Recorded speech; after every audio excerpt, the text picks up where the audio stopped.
Hello दोस्तों, स्वागत है आपका आज के नए वीडियो में। आज का विषय है नालंदा विश्वविद्यालय। नालंदा की इमारतें अब खंडहर में तब्दील हो गई हैं।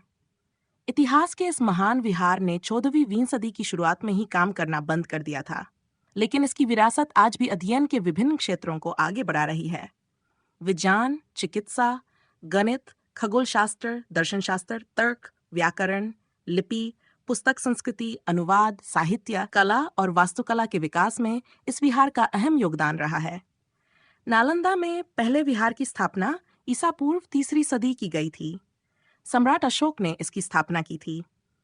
मौर्य काल के दौरान जब नालंदा विहार बनाया गया, तो इसकी योजना एक ऐसे शिक्षण संस्थान के रूप में की गई जहां छात्र रह सकें और अपनी पढ़ाई कर सकें। यहाँ इसी व्यवस्था ने नियमित स्वरूप हासिल किया। इसे आजकल की भाषा में रेजिडेंशियल व्यवस्था कहा जाता है। माना जाता है कि यूरोप के कई कॉलेजों और विश्वविद्यालयों के कैंपस की संरचनाओं की प्रेरणा इसी से ली गई थी। इनमें ऑक्सफोर्ड और कैम्ब्रिज यूनिवर्सिटी के चौकोर परिसर शामिल हैं। ईसा पूर्व 3री सदी में एक विहार के रूप में स्थापना के बाद से एक महाविहार के रूप में नालंदा का विकास एक व्यवस्थित योजना के साथ हुआ। इसमें कई मठों, एक विकसित बुनियादी ढांचे, एक चारदीवारी वाले आवासीय परिसर, कई चौकोर विहार और साथ ही अंतर्राष्ट्रीय छात्रों को ध्यान में रखकर हुआ, जहां धर्मनिरपेक्ष विषयों समेत अनेक प्रकार के विषयों को पढ़ाने और इसके लिए उस वक्त के बेहतरीन शिक्षकों की व्यवस्था की गई थी। ये इस बात का उदाहरण है कि कैसे कई सदियों में विश्वविद्यालय का विचार अपने सही अर्थों में विकसित हुआ और मध्य एशिया, यूरोप और बाकी की दुनिया में फैला।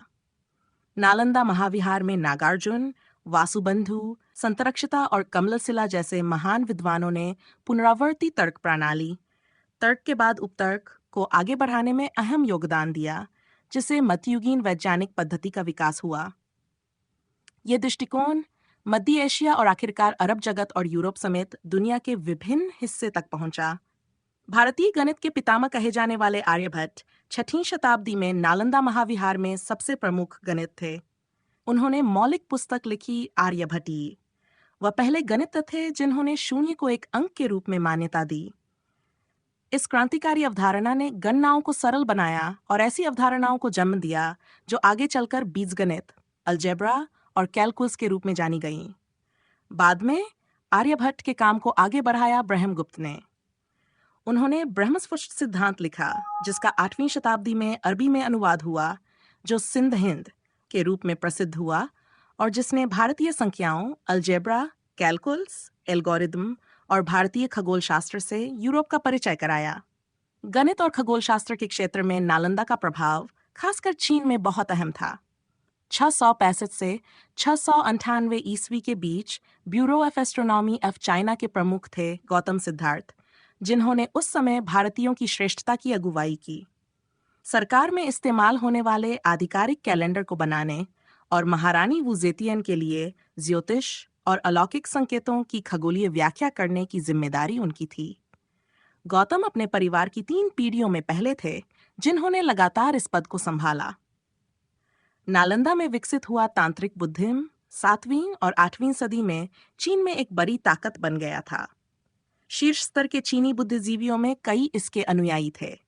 चूंकि अधिकांश तांत्रिक विद्वानों की गणित में गहरी दिलचस्पी थी, इसलिए तांत्रिक गणितज्ञों का चीनी गणितज्ञों पर भी गहरा प्रभाव था।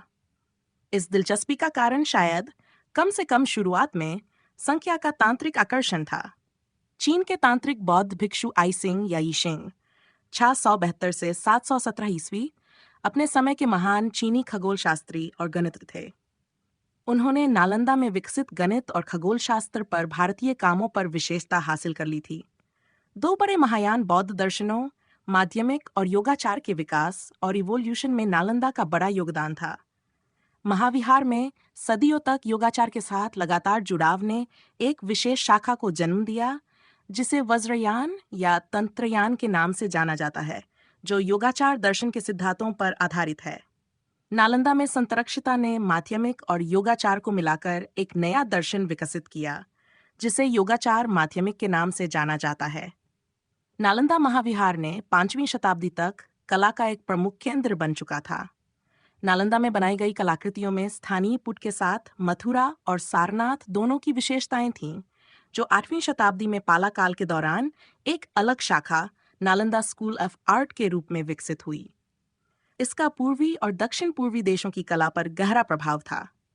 नालंदा महाविहार ने पांडुलिपि लेखन, नकल लेखन और संरक्षण की संस्कृति को बढ़ावा दिया और दुनिया भर में मौखिक परंपरा से लेखन परंपरा को तेजी से बढ़ावा दिया। ये परंपरा तिब्बत, नेपाल, चीन, कोरिया, जापान, मंगोलिया और बाकी दुनिया के कई हिस्सों में फैल गई। नालंदा की प्रतिष्ठा और इसकी शिक्षा का प्रभाव आज भी महसूस किया जाता है। समय के साथ नालंदा की परंपराओं का पुनर्निर्माण किया गया और आज दुनिया भर में इसके नाम पर कई शैक्षिक संस्थान स्थापित हुए हैं। नमस्कार।